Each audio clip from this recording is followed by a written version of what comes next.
Get started. All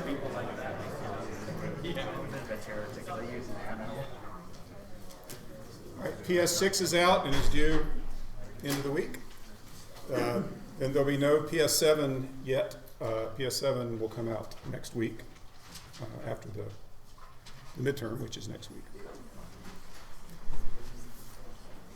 Okay, so any questions or problems?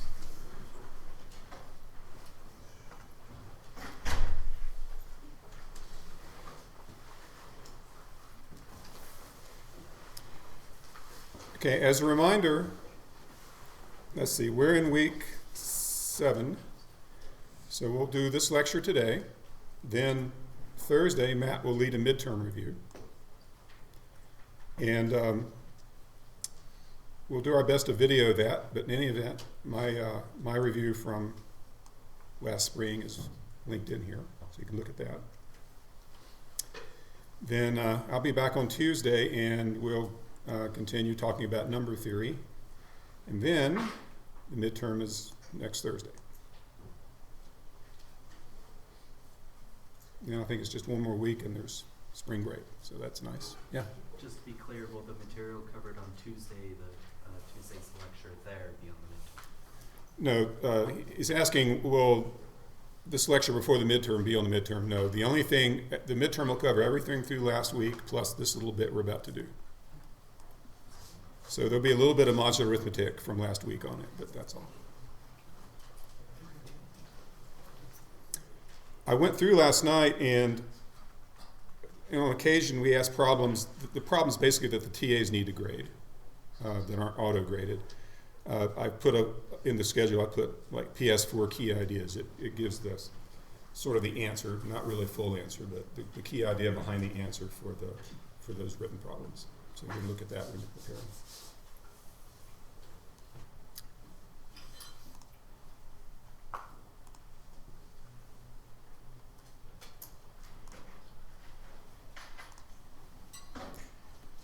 Okay, so you probably remember this problem. It was on, forget which one, PS5 maybe. So you have these 3 containers of different sizes, and the small ones are full of water, the largest is empty. And you can do one operation, which is to pour the contents of a container into another container, stopping either when you run out or when the other container becomes full. And we're looking for the shortest sequence of pourings that lead 2 pints in either of the smaller containers, or liters, if you want to change pint to liter. That's the setup for the problem. All right, so what's the idea behind this? How can you model this as a graph? How can you model this problem as a graph problem?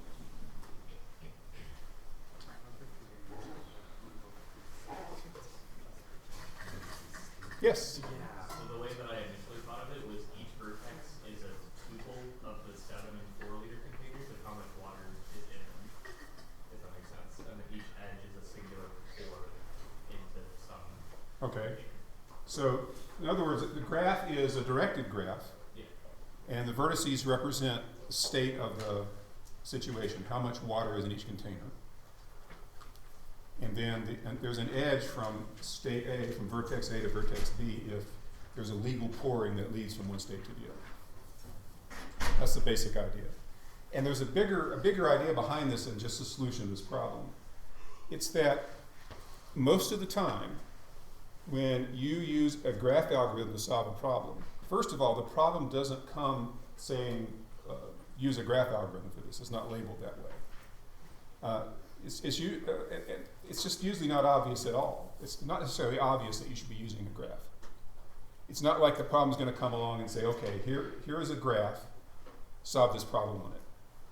You have to look at it and realize, first of all, yes, I could solve this using a graph algorithm, and then next you have to figure out how to state the problem as a graph problem.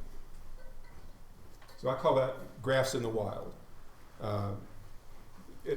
This is very typical of problems you solve using graphs. So once you have that graph, how would you solve the problem? Yes? We would try to find a search algorithm that would get you to the final state we want to get to. Okay, so you've got to, there's an initial state given, and then there's a couple of final states you can get to. And you want to find an algorithm that'll find the solution, which in this case was what?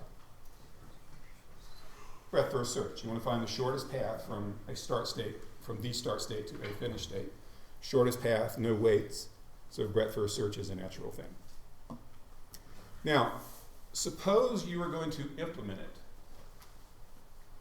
How would you represent the graph?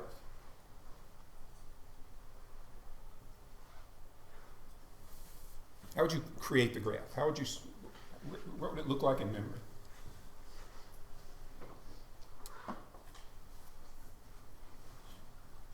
How many vertices would there be?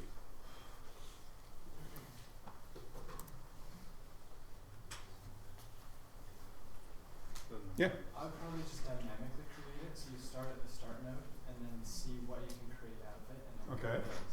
So he's saying he would dynamically create it, and I'll show you what I mean by that, or what he means by that shortly. What that means is, for a problem like this, you do not first create an adjacency list and fill it up with vertices and edges, and then start running the algorithm. That turns out to be a big waste of time. How many vertices are there? Yes? Okay.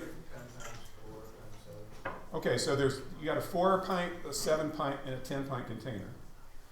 And actually, instead of being 4 times 7 times 10 possible states, it's 5 times 8 times 11, because 0 is a possibility.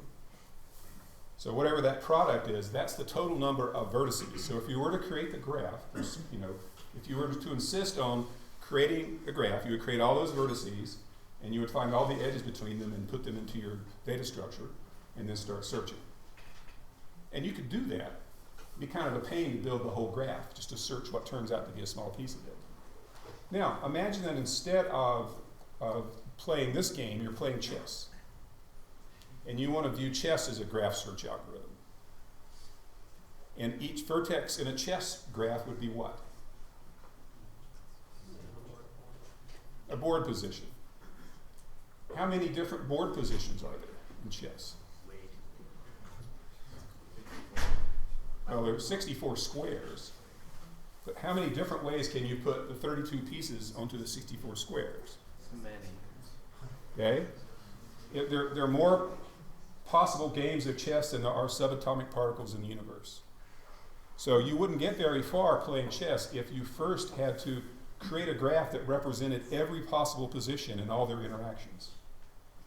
It would take you a very, very long time and a tremendous amount of memory. So it wouldn't even be an option in that case. No one would think of trying to create a graph that large. And then, let alone the game of Go, which is, more positions than chess has. So a lot of times, graph algorithms, you create the graph dynamically as you go. You don't create it. You create it on the fly. So let's see what that means. So this is just summarizing what we discussed.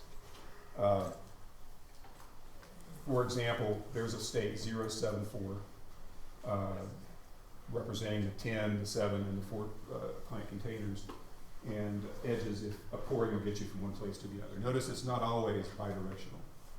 You can go from 4, 7, 0 to 10, 1, 0, but not back. Simply because of it. You're not allowed to pour part of the contents into a container and not fill that other container up. So sometimes you can't go backwards. All right, this is what I'm saying. We're not going to build the graph completely and search it. Instead, we're going to start with one vertex, and then we're going to generate the other vertices and edges as necessary. So I've got a Java program to show you. So here's a solution I implemented.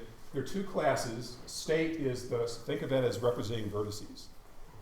And so state has these 3 instance variables. Here I've switched to liters. The volume of the 4, 7, and 10 liter containers. And to construct a state, you just save those 3 integers. And this is the heart of the method, the heart of the implementation. Is the next state's method. So it takes, you invoke it on a state, and it returns all the neighboring states in the graph. In other words, all the states to which there would be an edge if you actually had this thing represented as a adjacency list. So rather than look up the adjacent states, you're going to compute them. So we call this thing and ask it, what are your next states? And it figures out, there's 6 possibilities. So we got 1 possibility, 2 possibility, 3, 4, 5, 6. And it just figures out which ones are possible, and for each one it creates a new state and adds it to this list it's building. And then when it's done, it returns the list. So you're just saying, for example, okay, if the 10-liter one is not empty and the 7-liter one is not full, you figure out how much you can pour from the 10-liter into the 7. Right? You can't pour more than what's in the 10, and you can't pour more than what's available, the empty space in the 7. And then based on that, you create a new state, add it to your list. So this is essentially the get edges method, if you will. So so you've got that. I got a method to tell you if it's the final state. I got a way of printing out a state. And then I had to, I'm going to use a hash set, so I defined a custom equality method that tells you whether 2 states are the same, and a hash code method. Now, if you're going to do things this way, what does breadth first search end up looking like?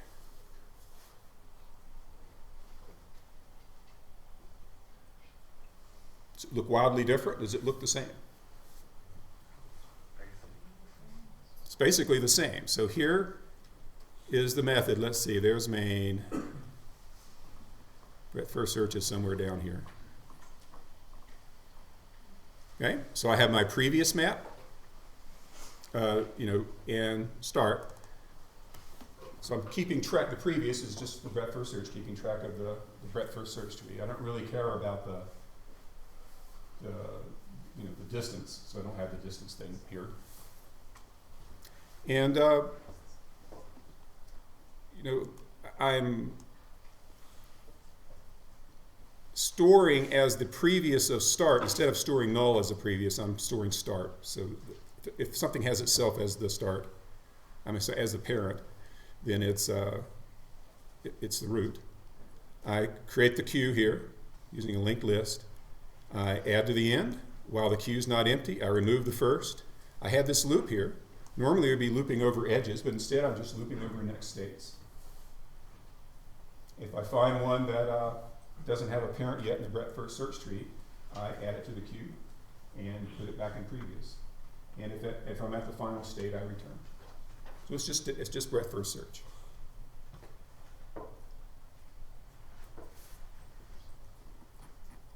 Then I can run it up here. This is going to run dsolve, which is depth first search, and then we're going to run breadth first search.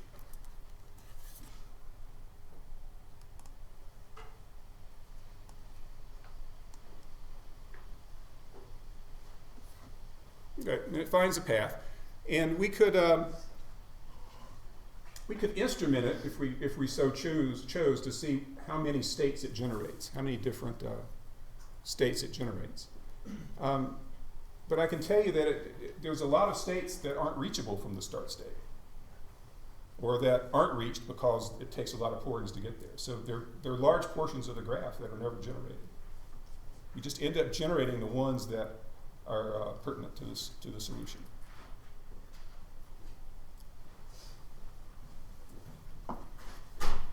So if you wait to use your graph algorithms until someone hands you a problem that says use a graph algorithm, you're waiting a long time.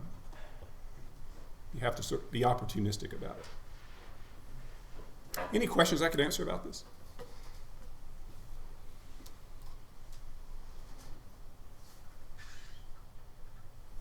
Yeah. So this isn't the shortest path, it's just a path that works. No, it's okay. He's asking this. He's wondering if it's the shortest path. No, that is the shortest path. It's breadth first search. Breadth first search will find the shortest path in terms of edge count.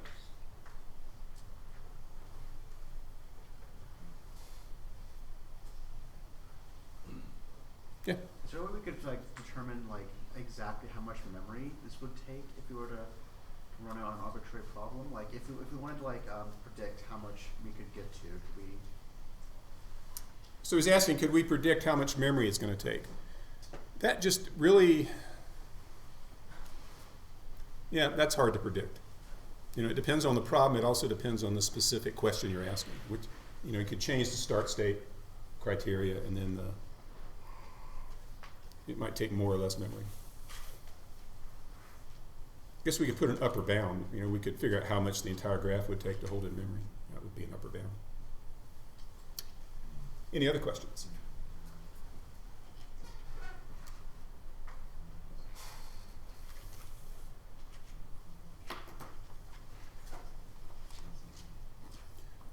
I've suddenly gotten curious here. I want to know how many different vertices we visit. So I'm going to, man, I can't even do my keyboard's not working.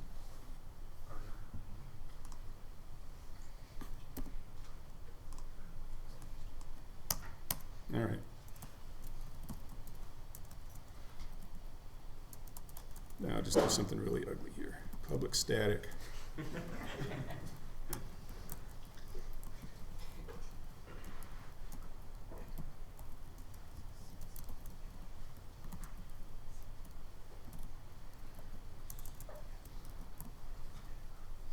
Okay, so I'm going to have this hash set. Anytime I construct a state, I'm going to throw it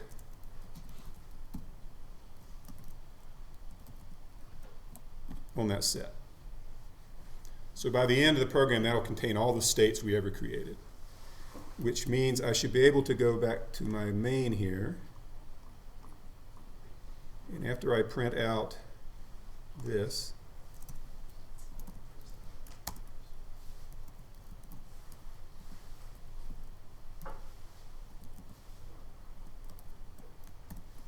we'll see, that'll tell us how many different states we created as the program ran.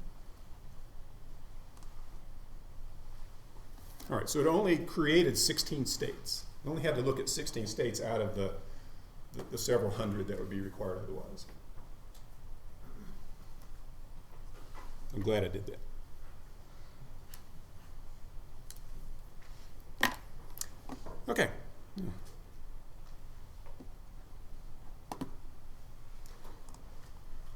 All right, so that ends any material. That's the last bit of material that we covered on the midterm.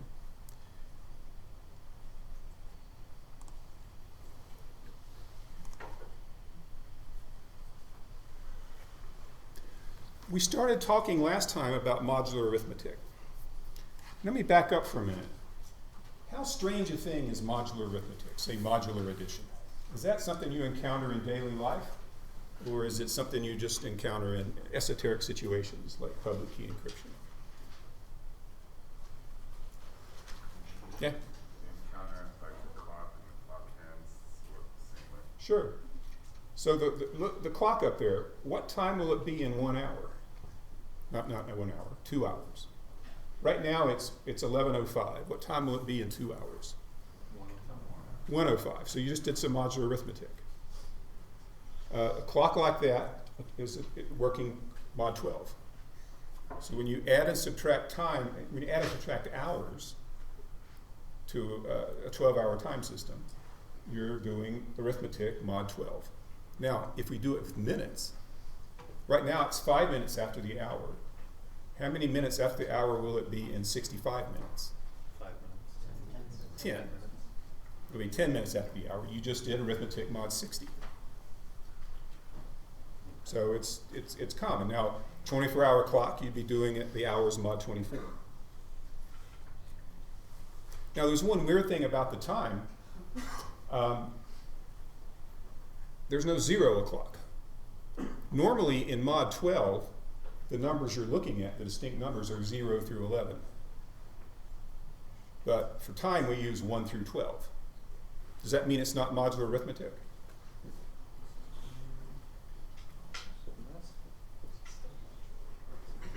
Yeah? It still is, you just have one. Yeah, it's still modular arithmetic. 12 and 0 are the same mod 12. Right? They're the same number. So 12 is just another way of saying 0. Now, conventionally, when you're using modular arithmetic, if instead of saying 12, you would say 0. You would just use the small numbers 0 through 11 to stand for the unique elements. But for whatever reason, we use 12 instead of 0, but they're equivalent mod 12. Have any of you ever been in a car when the odometer rolled over to 0? You're probably all too young to do that, have done that. Nowadays, I think the odometers go up to 1 million, but they used to go up to 100,000. So you get up to, 99999, and it'd be this big thing of seeing it roll over to 0. So cars in those days were using mod 100,000. Okay? What's another example of modular arithmetic that all of you do? Most times when you write a program, you're actually using modular arithmetic. Yeah? If we were to add two really big 16-bit numbers together, that might overflow. Okay. Integer arithmetic is mod what base? 1. No. 2 It's not base 1, it's not base 2. Let me show you. Suppose you're working on a computer that has 3-bit numbers. So nowadays, computers have 64 bits integers, typically. Although some languages only use 32 of them for an int, and they use 64 for a long. So if you've got 3-bit integers, you're actually working mod 8, mod 2 to the 3. So if you have 64-bit integers, you're working mod 2 to the 64. And let's see what it means. So let's say, first of all, we're dealing with unsigned numbers, unsigned integers, no negative numbers. What would these bit patterns stand for? What's 0, 0, 0 stand for? 0. Right, so it's just 0, 1, 2, 3, 4, 5, 6, 7. Now let's say we're using signed integers, 2's complement. So the high order bit, if it's a 1, it tells you it's a negative number. So now what do the numbers stand for? So that's still 0, 1, 2, 3. And then it's negative 1, negative 2, negative 3, negative 4. That's how 2's complement works. So some languages provide both unsigned integers and signed integers. Do they also need to provide, does the computer have to provide unsigned addition hardware and signed addition hardware?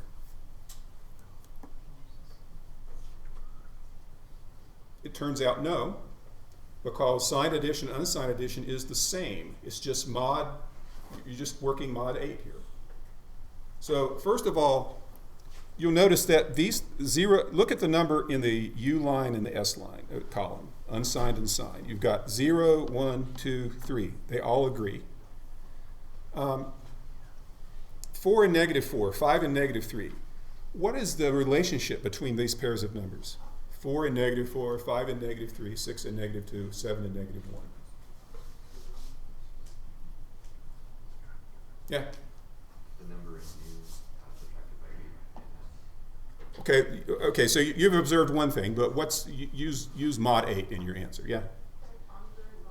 They're congruent mod 8. 4 is the same thing as negative 4 if we're working mod 8. What you said was if you add 8 to 1, you get the other. A different way of saying the same thing. 5 is the same thing as negative 3 mod 8, and so on. So the difference between unsigned integers and signed integers, at least when it comes to addition and multiplication, division's a different animal, is they're the same. You add and subtract them the same, you multiply them the same. Where's the difference come?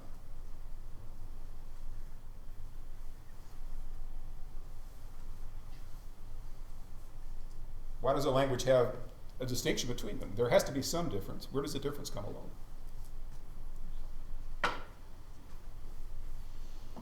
Yeah? Just which pair we prefer. Like if you want unsigned, we would go with the left column, and if you want unsigned, we Yeah. go with the other one. You said which pair you prefer. It just, the language just prints out. The only difference happens when it's printed out or when it's parsed in.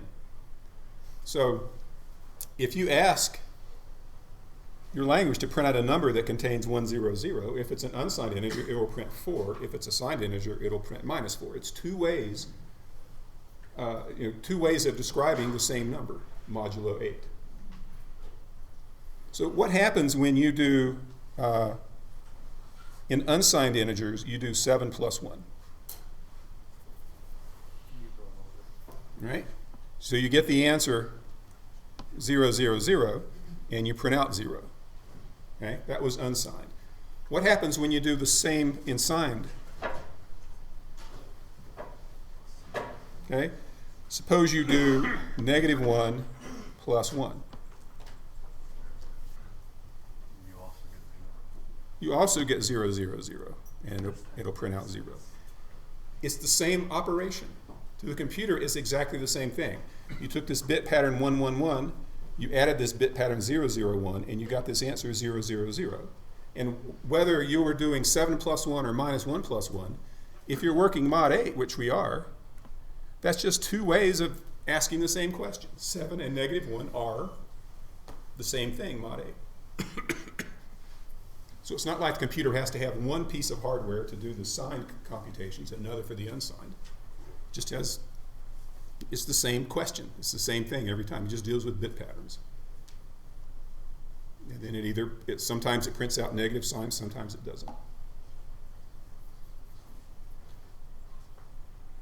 You know? Unsigned 2 plus 2 is the same thing as signed 2 plus 2, obviously. Either way, the answer is, but what gets printed? If you're doing unsigned, what gets printed in this case when that bit pattern is printed out?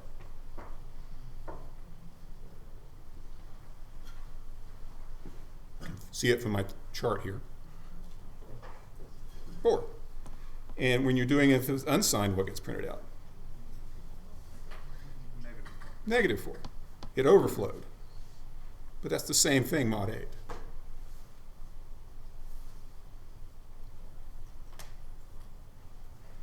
So that's just a more nuanced view of what's going on with floating point, with integer addition. It's, we call it overflow, but really it's just modular arithmetic.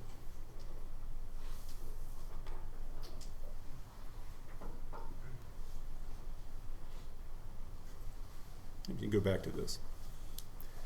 Okay, so we talked about modular arithmetic last time.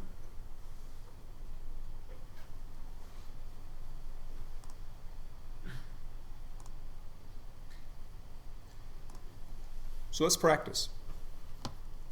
What is 2 plus 7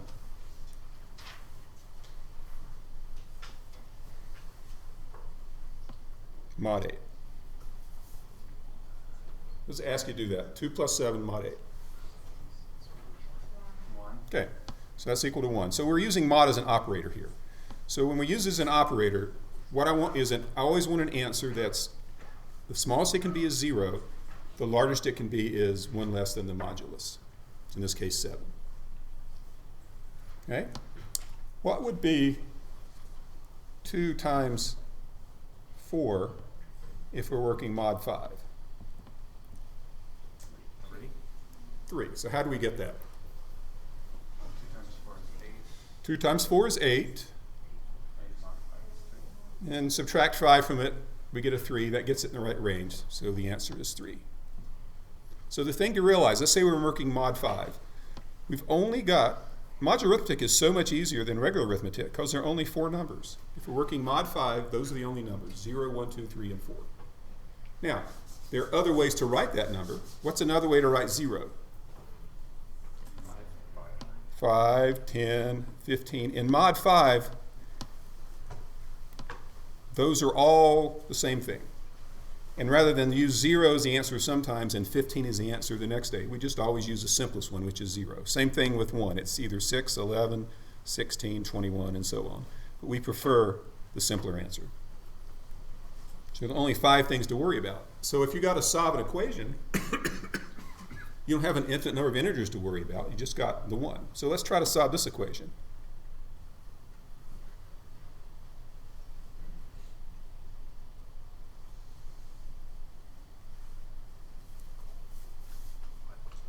what could you plug in for x such that 2 times x would be 1 if we're working mod 5?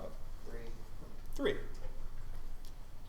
Now let's see. There are only 5 possibilities, so let's just try them. 2 times 0 is 0. That doesn't work. 2 times 1 is 2. No. 2 times 2 is 4. But 4 mod 5 is 4. That's no good. 2 times 3 is 6. 6 minus 5 is 1. That's our answer. So if you don't know a better way to solve it, you know, if your modulus is small, it's no big challenge. You just try all the possibilities. You don't have to worry about bigger ones because they're going to behave exactly the same as 3. So let's try that out. So 3 ought to be the same as 8 and 13 and 18. Let's try 18. Is it the case that 2 times 18 is 1 if we're working mod 5? Well, 2 times 18 is 36. 36 minus a multiple of 5, let's say 35, gives us 1. All right? The idea is we get the answer that we prefer by subtracting multiples of 5. In this case, we subtract 5 7 times, it gets to the answer 1. So lots of things you could plug in for x that solve the problem. We prefer a number between 0 and 5 in this case.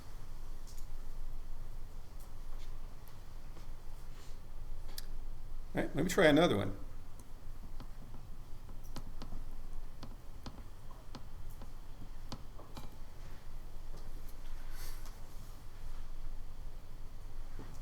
What's the solution to that equation? What x can we plug in there such that 2 times it would give us 1 if we're working mod 6?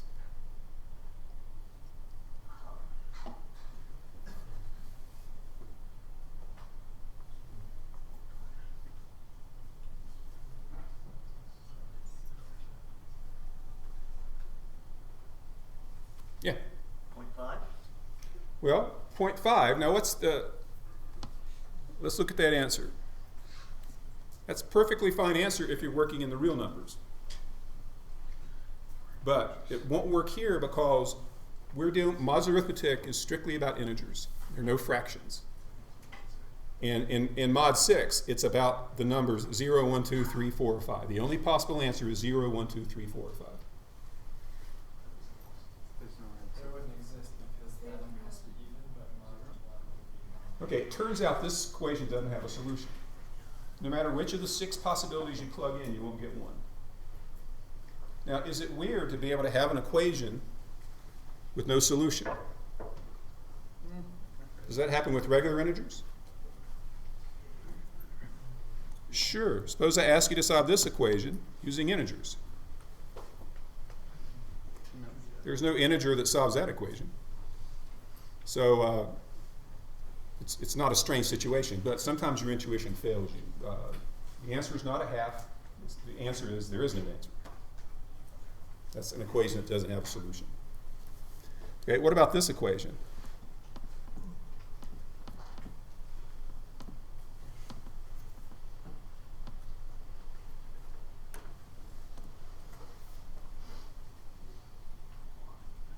Yeah, 1 works there. 2 plus 1 is 3. 3 mod, take that mod 7, you got 3. So that's no big trick. Okay. So that's modular arithmetic. Any questions I could answer about it? It helps to build up your intuition with it.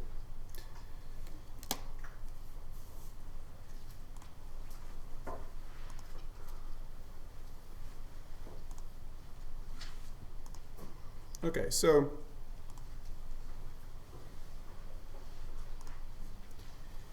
toward the end we saw this rule here, the substitution rule. And it's basically just saying something very simple. In certain contexts, you can replace equals with equals. So it's saying that if x and x prime are the same, mod n, and y and y prime are the same, mod n, then in these situations you can replace x and y with x prime and y prime. We saw an example of that on the last slide where we found the inverse was, what, 3, but we also, I forget what we saw that lots of other integers worked as long as they were equal to 3 mod, whatever modulus we were using. So x plus y are going to be this. It's going to be the same thing as x prime plus y prime, as long as x and x prime are equivalent, and y and y prime are equivalent. Mod n. Same thing with product. Same thing with raising x to the y power, except in that case you can't replace the exponent. The rule doesn't extend to the exponent, so it's not x to the y is the same as x prime to the y prime. The rule is weaker than that. X to the y is equivalent to x prime to the y. So those substitution rules let you, are what justify lots of simplifications that you can do. Okay, we did this before, but it was sort of toward the end of the class, so let's do it again. You could do 14 times 25 mod 4 by first computing 14 times 24 and then taking the result mod 4. But the substitution rule, we can replace 14 with something that's equal to it mod 4, and the same thing with 25. So we just take 14 mod 4, what would that be? 2. Subtract, 4, you subtract 4 from it, 3 times you get 2. And what's 25 mod 4? 1. So you get 2 times 1 mod 4, which is 2. That's the substitution rule in action. Here's the exponentiation rule in action. 2 to the 345 mod 31. Now, that rule up there says that we can replace 2 with something that's equivalent mod 31. But that's just 2, so that's not helping us. The trick that we did was to regroup the exponential so that we've got 2 to the 5th to the 69th. It turns out that 5 times 69 is 345. Now what does the substitution rule say we can do? We can take this 2 to the 5th mod 31, which is 32 to the 69th mod 31. And 32 mod 31 is 1. And then it's easy to compute 1 to any power. That's just 1. Now, it was convenient that the modulus was 1 less than this 32. What if it hadn't been? So let's see. We got 2 to the 345 mod 31. Let's try a different one. Won't come up. Here we go. What about 2 to the 345 mod 33? What happens if we play that same trick again? So let's group it again. It was 2 to the 5th. What was the exponent after that? 69. Okay, so that's 32. So we just regrouped a little bit. Okay. How can we use our substitution rule to simplify this? Change 32 to -1. Okay, change 32 to -1. So you could look at this and say, okay, 32 mod 33, that's just 32. But what's also equivalent to 32? You can replace that 32 with anything that's equivalent to it mod 33. So if you subtract 33 from 32, you get -1. So -1 and 32 are the same thing, mod 33. So let's do that. -1 to the 69th power mod 33. Right? And what's -1 to the 69th power? -1. If the exponent had been even, it would be a 1. It just depends, how many times you multiply 1 by itself. So the answer is just -1. Mod 33. Now, what if you had set out and the statement was, the answer has to be between 0 and the modulus. -1 is not between 0 and the modulus. We'd have to do 32. Right, we can convert that back to 32. -1 and 32 are the same. So if whoever posed the problem wants an answer in that range, we give it to them. It's easy to convert. Now, trying to do that from scratch by computing 2 to the 345 would take a long time. We can make that exponent really huge and make it virtually impossible. But using the properties of modular arithmetic, you can quickly get to a small answer.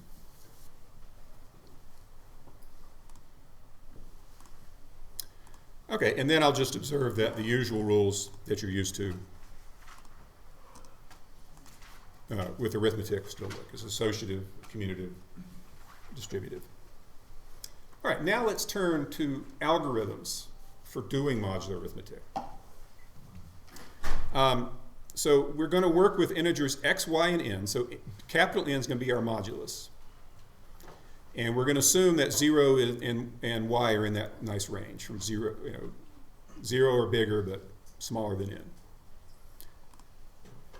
What would be the algorithm for computing x plus y mod n? So we'll assume that you're using a language or computer that can add arbitrarily long integers, but we've got to implement the modular addition part.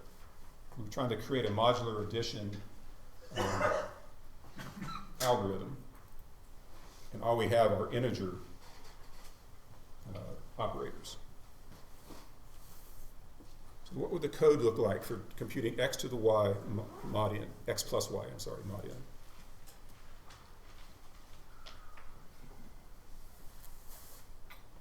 mod n plus y mod n. Okay, should we do x mod n first? Yeah. There's no need, because it says up there that 0 is already, x is already in that right range. Oh, okay. If they were arbitrarily large, yes, we would do that first. Well, what do we do? Subtract, add x and y. Okay, we add x and y. Then what? Subtract n from the sum until we get in that range. Okay, so we're going to add x and y, and maybe we won't have to, maybe the answer will be in the right range. Maybe x and y are 1 and 2, and the modulus is 5. So we do 1 plus 2, we get 3. 3 is less than 5, we're done. Okay, but what if the sum is larger than the modulus? Subtract n. We got to subtract n. Okay, we'll never have to subtract n more than once with addition, because the biggest it can be is still going to be less than 2n. So the algorithm is simple. It's not like all algorithms are complicated. We compute x plus y and then subtract n if the sum is too big. Boom. So 3 plus 5 mod 6, that's 8. We subtract 6, we get 2. What's the complexity of this? Constant. Well, I just had an answer that it's constant time. It is if we're working with fixed length integers.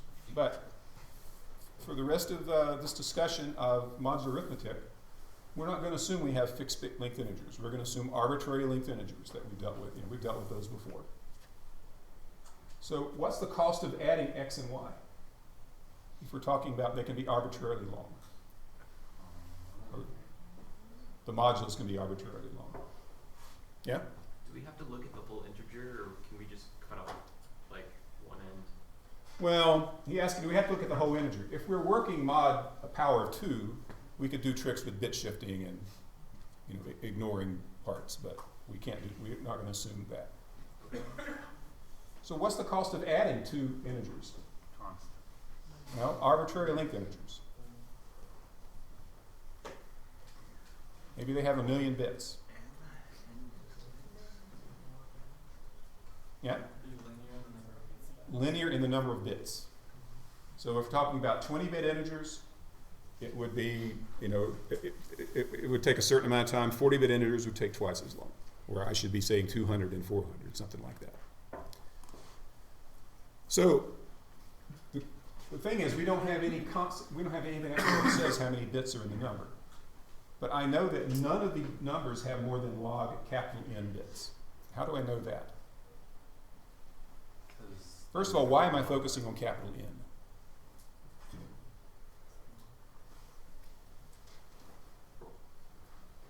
Yeah. Because we know what capital N is. Well, we know what capital N is, and furthermore, what do we know about x and y? They're less than n. So between x, y, and capital N is the longest. Why log of n? Because that's how numbers work in binary.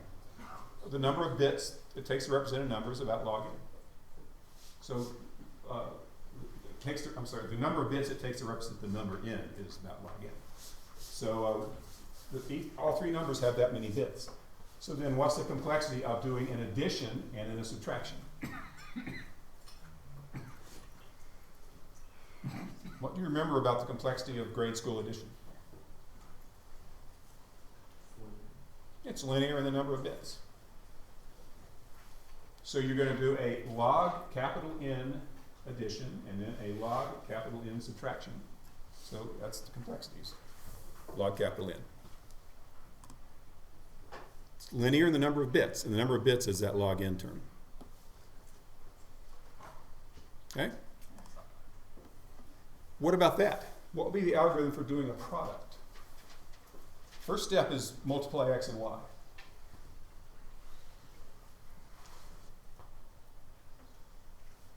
And then you subtract n. So if we is it enough to subtract n like addition? Well, we have to do it multiple times. Right. The problem is xy can be bigger than 2n, bigger than 3n. Who knows how big it can be? It can't be. It can be at most n squared. Right. So to do the multiplication, what we have to do is compute xy, and then divide by the modulus, and the remainder is our answer. Oh, I guess we do have a gang too. Right. So suppose we want to do 3 times 5 mod 8. Well, that's not big enough. 300. Let's do 6 times 7 mod 8. Okay? You multiply and you get 42. And what do you do with the 42? All right, divide by 8 and take the, and you want the remainder. The remainder is 2. That's 5 times 8 is 40. Okay, so the complexity of that, so there's an example. 3 times 5 mod 6 is 15 mod 6. And we're just going to do a division and get the remainder as 3. What's the complexity of that? We've got to do a multiplication followed by a division.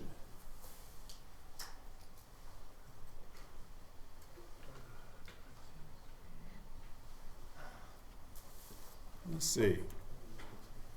Again, we know we have an upper bound on the length of all the numbers. Multiplication is quadratic, although we could use Karatsuba. But we won't bother because we don't have Karatsuba division. Division turns out to be the expensive step. Now here's the thing. You've got to be a little bit careful when you're talking about this because the length of the numbers change. The multiplication is of log n bit numbers. But the division, the product that we're dividing, can have twice as many bits. Because if you multiply two 10-bit numbers, you can get a 20-bit number as the answer. So the length of the numbers have changed. So multiplication is quadratic. The answer you get is going to be twice as long as we had originally. But still, that 2 is just a leading constant. And so it's just the cost of division. Division is quadratic. Bottom line is log squared. The multiplication and the division, even though the division is on a bigger number, it's only twice as big, works out to be log squared then. So modular addition is linear in the length of the numbers. Modular addition is linear. Modular multiplication is quadratic. And we're not saved by Karatsuba here because the division is the dominating term. A lot of times we'll let little n stand for log of big N. And if we did that, what would our complexities be? If we let little n stand for the number of bits in the modulus. What's addition look like now? Yep. Big O of little n. Yeah. And the other one's big O of little n squared. As it says right there. Right. Let's take a break and we'll talk about something different.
All right, so we're studying modular arithmetic for a reason.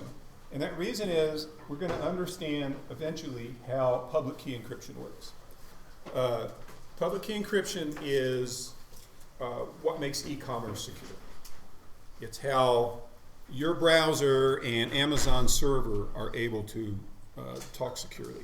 The key idea behind it, one of the key ideas behind it, is public key encryption, RSA encryption. It turns out that the algorithm itself makes heavy use of modular arithmetic. That's why we're studying modular arithmetic. The encryption step, there are two things about learning about RSA. One is how do you get the keys that are needed to do the encryption and decryption? And once you have them, how do you do the encryption? The encryption step is a modular exponentiation.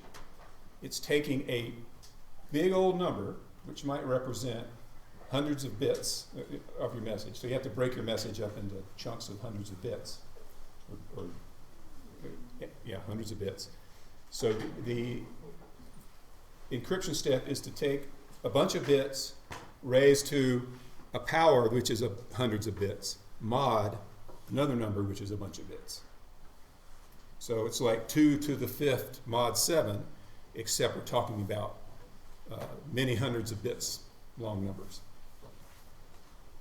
Okay, like, a couple thousand bits, actually. So modular exponentiation is a key step. So we need an efficient way to do it. So the problem is, you got these numbers, x, y, and n, the modulus, and we have the same constraints as before, and we got to compute x to the y mod n. So let's think of some ways of doing it. So one way is that we start with x, we multiply x by x, y minus 1 times, and then when we're done, we take the result mod n. So that's sort of just write a loop to multiply x over and over again, y times, or y minus 1 times, and then you do mod n. So for example, if we want to do 4 to the 5th mod 7, we'll just do 4 times 4 times 4 times 4 times 4, whatever. 4 multiplications are involved. You get 1024, you take that mod 7, you get 2. Okay? Why don't we just stop there?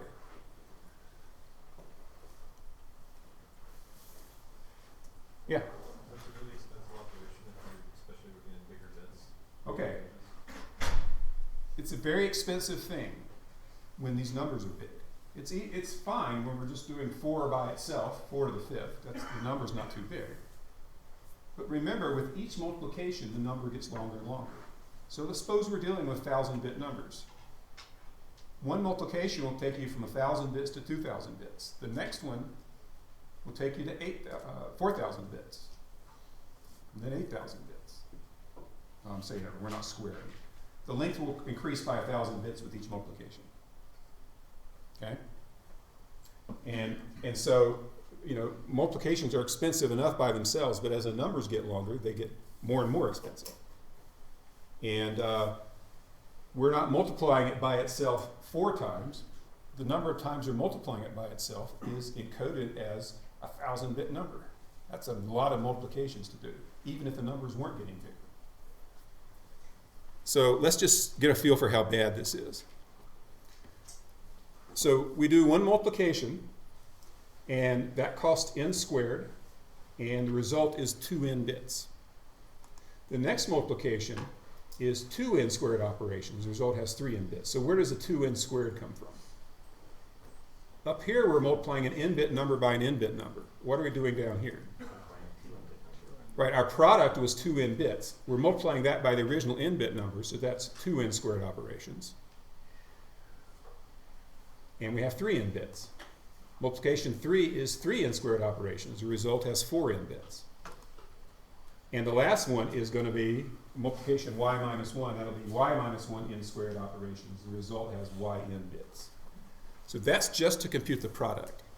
Haven't done the modulus yet. Add them all up. N squared plus 2n squared all the way up to y minus 1n squared. That is that. And we know how to add up the numbers from 1 to y minus 1. It just turns out it's y times y minus 1 over 2n squared. Okay? Well, does that look bad? Yeah. Well, it's just an n squared. We haven't even done the actual problem yet. Well, we haven't done the modulus yet. Yeah? Well, y can be bigger than n, so. Right. Y, n is a number of bits. That's not so bad. It's the y is the problem.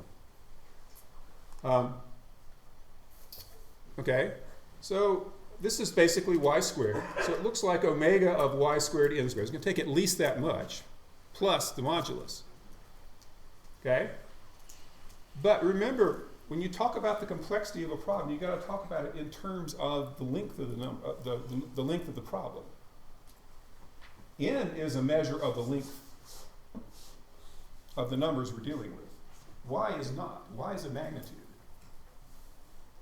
Okay? So we need to replace y with its length, not with its magnitude. What is the length of y?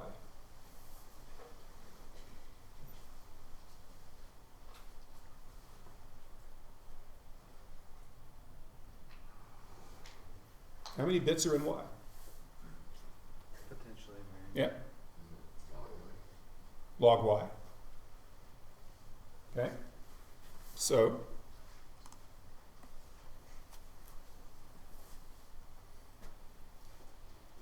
I should have asked for a different answer. Someone mentioned it. The length of y is log y, but also we're letting n stand for the length of y as well, because y is less than capital N. So why did I replace y with 2 to the n?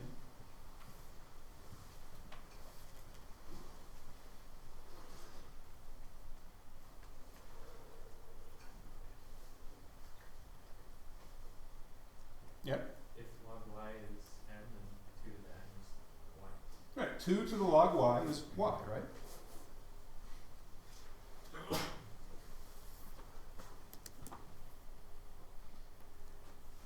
So 2 to the log y is equal to y. We're working on base 2 because they're just inverse operations. And log y is roughly little n, so I just replace that with, all this is sort of in the big O sense. So we know that y is O of 2 to the n. Now how does it look?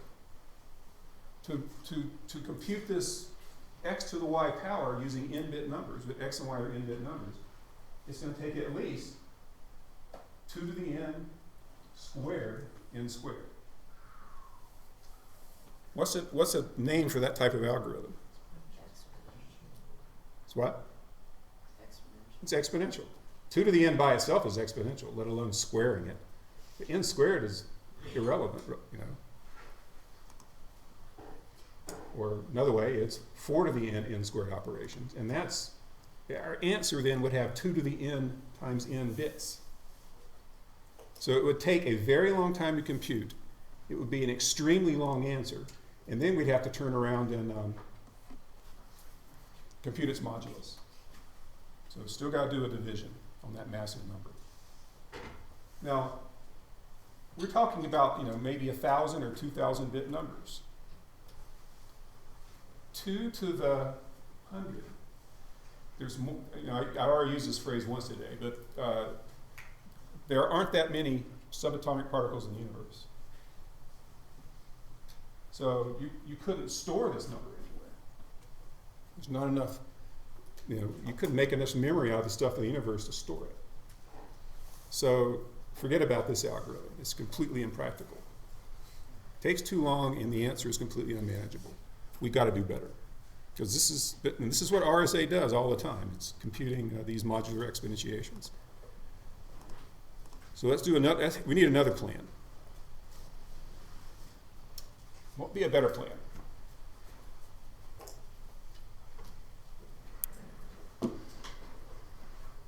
How can we use our substitution rule? Yeah. After each multiplication, take them all out. Right.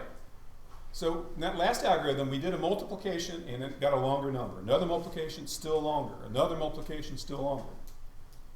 Until it got completely out of hand. Instead, let's do a multiplication and then take that number mod in, make it smaller again. Multiply, mod in, multiply, mod in.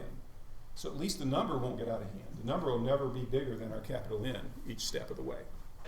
So let's see how that would work. 4 to the 5th mod n. So first we do 4 times 4 mod 7, which is 2. What's the next step going to be?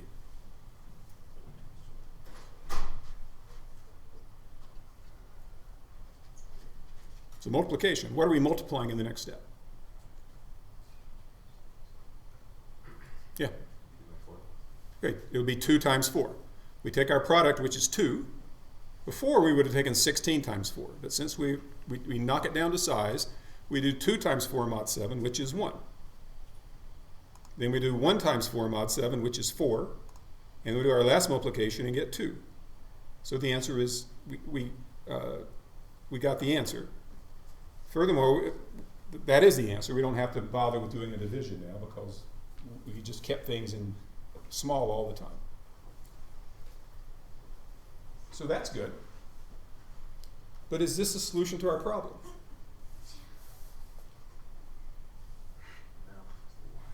There were 2 issues with our previous algorithm. One was the number got too big.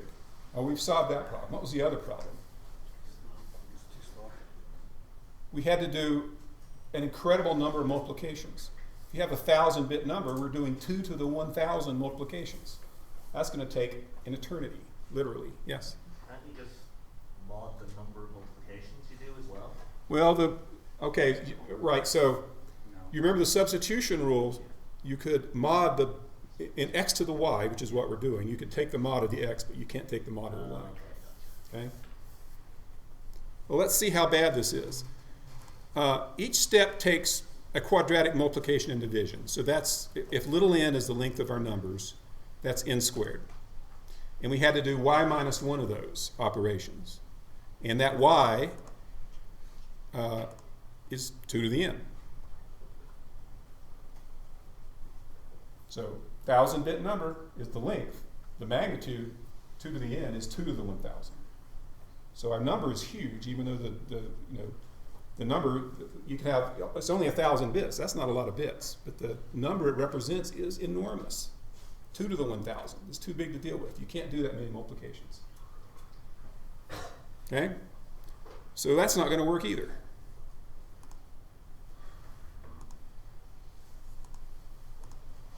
Okay, we need another plan.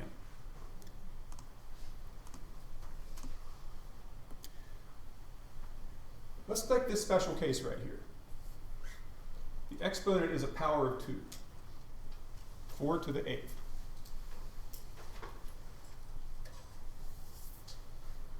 How could we do that in 3 multiplications?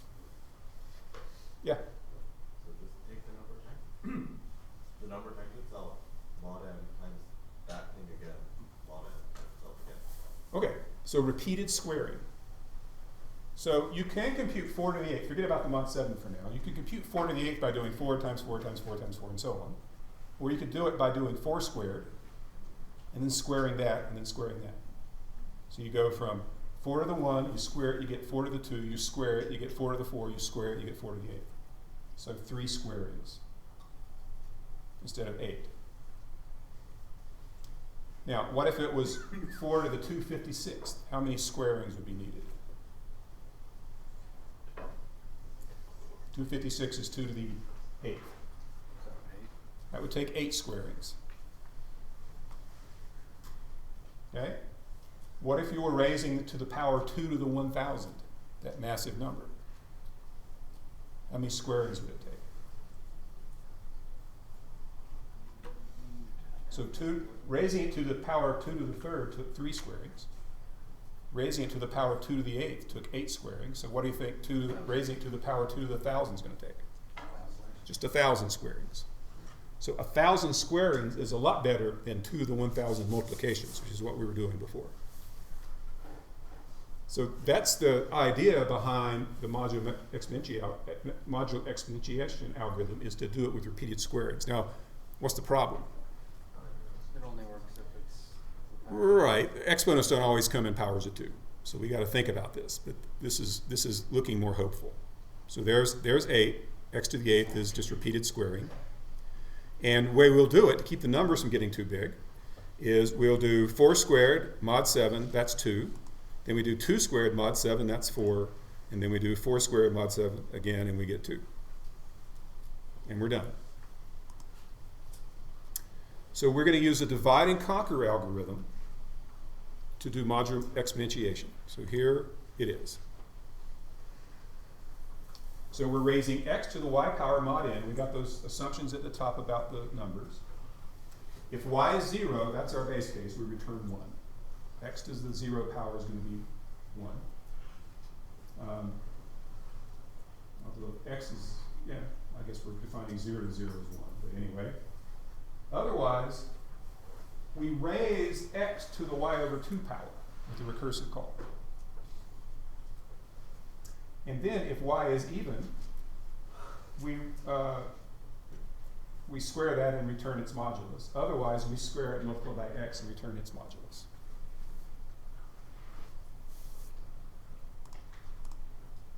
Okay, so let's look at an example. 4 to the 5th mod 7. So we're going to call our method on 4, 5, and 7. So we're calling this number right here, this method 4, 5, 7. What recursive call will it make?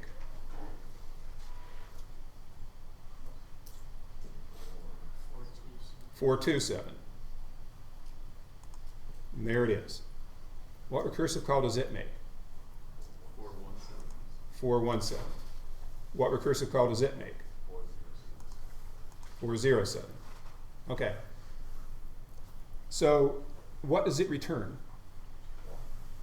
This guy here returns 1 because that's our base case. So now up here z is 1. So what are we going to do with that 1?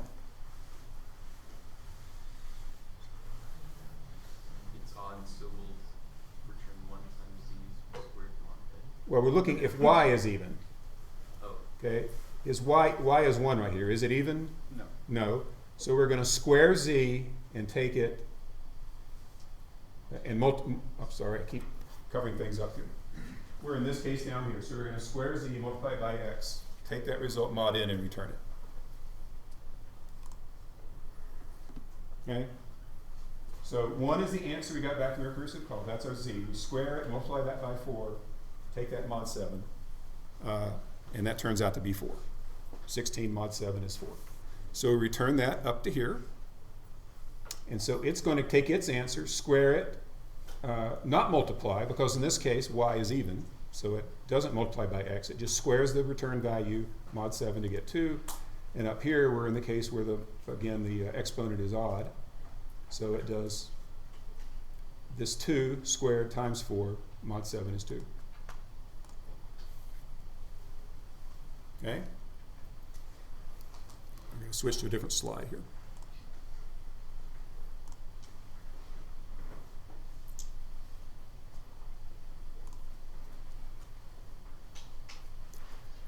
Let's play around. Instead of looking at the slide, let's play around with it a bit. So we're trying to compute a to the b mod n. Well, let's not worry about the mod n part. Let's just try to do the a to the b part with this trick. So let's take a to the 6th power. What exactly is this divide and conquer algorithm saying?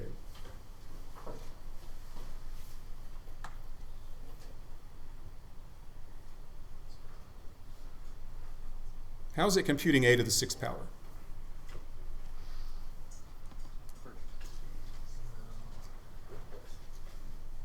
Doing a to the 3rd squared. Right, it's recursively computing a to the 3rd, and when it gets the answer, it squares it.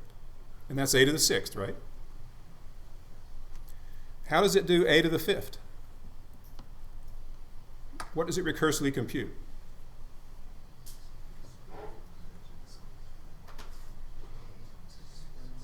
It computes a squared recursively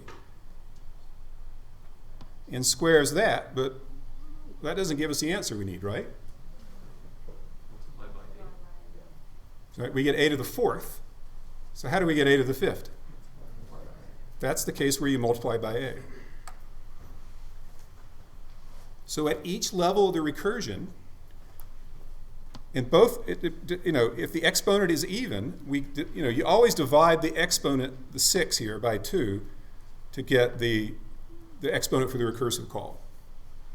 If the exponent's even to begin with, and there's no round-off error, there's no remainder. So we compute this thing here recursively. So that's that recursive call. And then we just do a single multiplication, a squaring. Okay? If it's odd, we have to do, this is our recursive call. We square the result, and we multiply by a. So 2 multiplications. So what would be the worst case? First of all, what would be the best case? Which exponentiation would give us the fewest multiplications?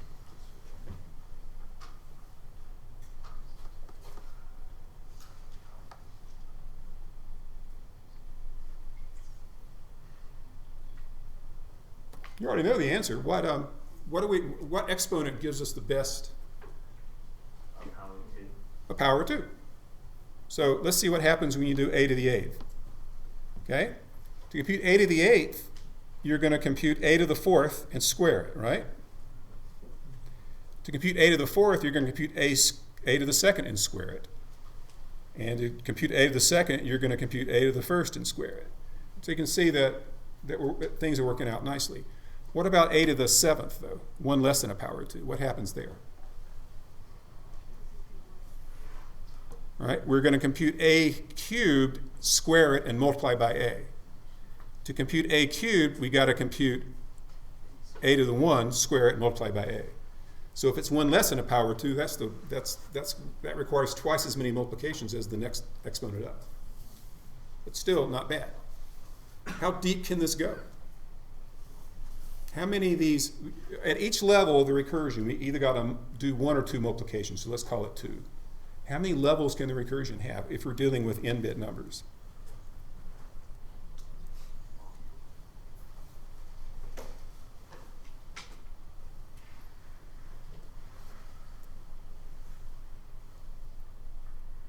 So at the top level, our exponent is n bits long. Yep. Well, what happens to the length of the exponent at each level?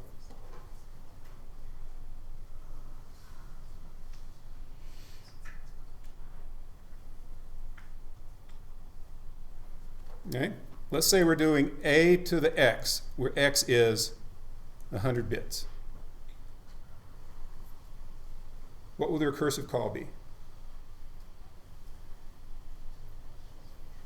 A to the x divided by 2. How long will x divided by 2 be?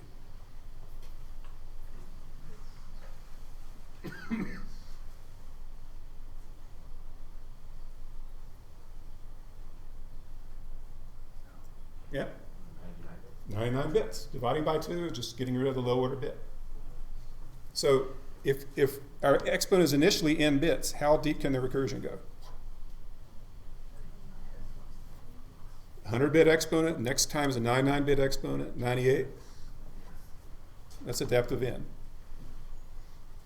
So we're doing n levels. At each level, we're doing at most 2 multiplications of n-bit numbers, plus the division for the modulus.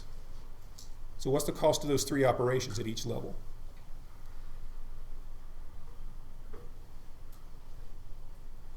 We're always dealing with n-bit numbers.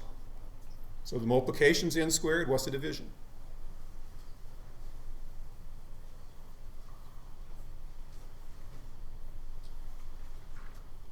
What's it cost to divide a pair of n-bit numbers?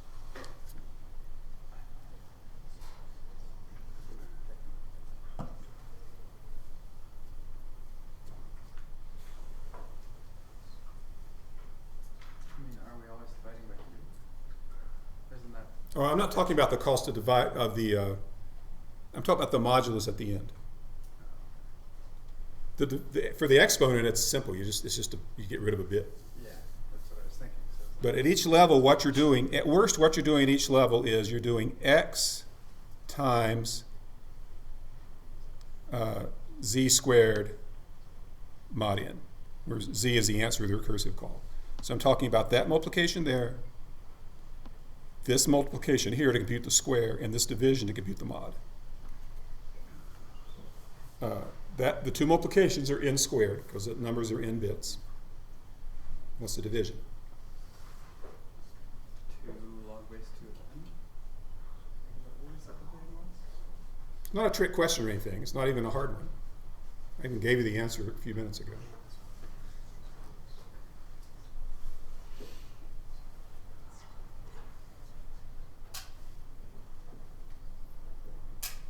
Yep. Yeah, it's quadratic as well. So at each level of the recursion, you're doing at most 3 n squared operations. And you do n levels, so the overall complexity is n cubed. So that's a huge improvement. We've gone from this awful exponential, 4 to the nth or whatever it was, down to an n cubed algorithm for multiplication.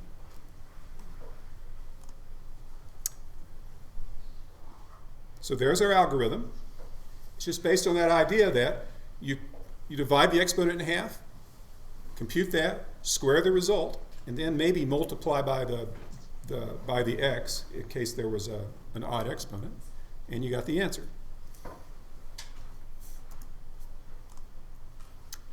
There's a cool iterative algorithm as well that I want to show you because you won't see this again for a week. So rather than go over the code, I'm just going to demonstrate it.